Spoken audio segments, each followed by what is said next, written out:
artist na pumunta doon, pinipicture po nila, tapos pinapost Dito ko. yan, sabi niya. Okay. Sa Italy po, sa Bologna. The number one daw, ha? Wow. Nasa Bologna, parang sarap sausage, talaga. no? Okay, so we'll entertain more questions. We are actually down to our last three. So, Sir Brucey. Donatello. yeah, I know that. Michelangelo. Si Mr. George True has a question. Mr. George, can we share the mic? Ate P, thank you. George! Oo nga eh. Jai. Okay. Hi, good afternoon. I have a question for the writer. Yeah. Taray, What parang- was your inspiration in coming up with this story? And do you think na yung cast nag-live up dun sa mga characters na create mo? Nice. Yeah, definitely yung cast.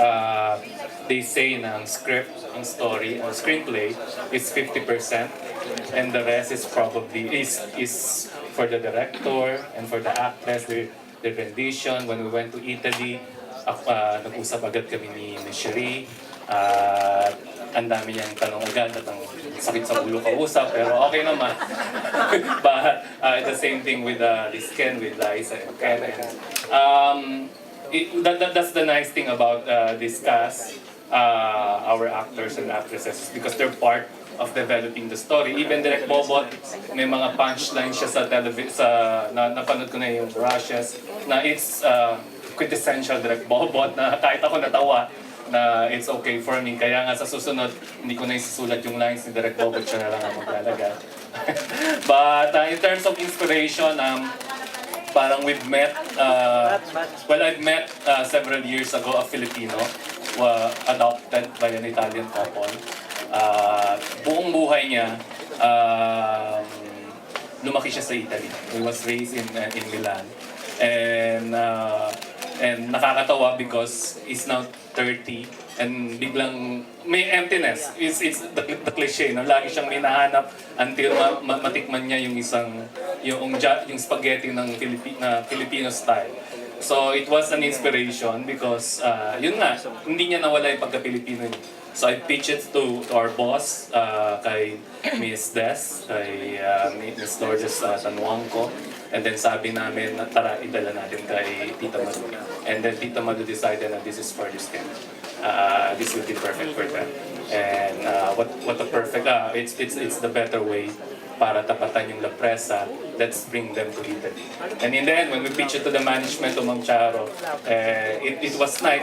It was perfect because alam niyo naman ang ABS-CBN, we're trying to put the Filipino story is going global now.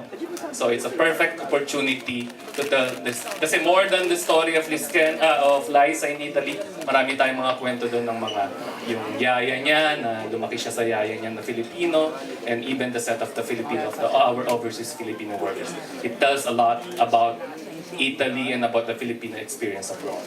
So, yeah. So that's basically it, and that's why we have told you. Okay. Hindi niya na-on yung recorder niya. Pakiulit daw, Mark. Okay. Here's a question from Glenn Sibonga. Hi, Glenn. Hi, good evening. Kay Ken at saka kay Liza. Yes po.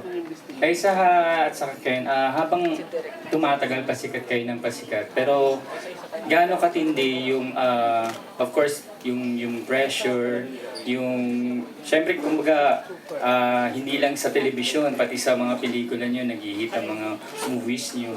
So, parang, gaano nyo tinitake? Kumbaga nagiging hard on yourself ba kayo pagdating sa pag-arte, pagdating sa inilalabas nyo sa camera? Siyempre. Oo po. I mean, I try to not think about it. Kaya sinasabi ko, huwag mo na isipin, just enjoy. Kasi anong experience namin sa Forevermore po. When we were shooting sa Baguio, wala kaming signal, we didn't have any cell phones. Shoot lang kami ng shoot, and then couple months after, sinabi nila na, ay, ang lakas ng Forevermore. We didn't even know about. So, siguro nakita nila yung closest time, we didn't have cell phones. So, yung buong cast, kwentuhan lang. So, siguro, the bonding na nangyari, without thinking about anything, we were far from ABS, from the people, just in the mountains. It made us forget about everything. So, we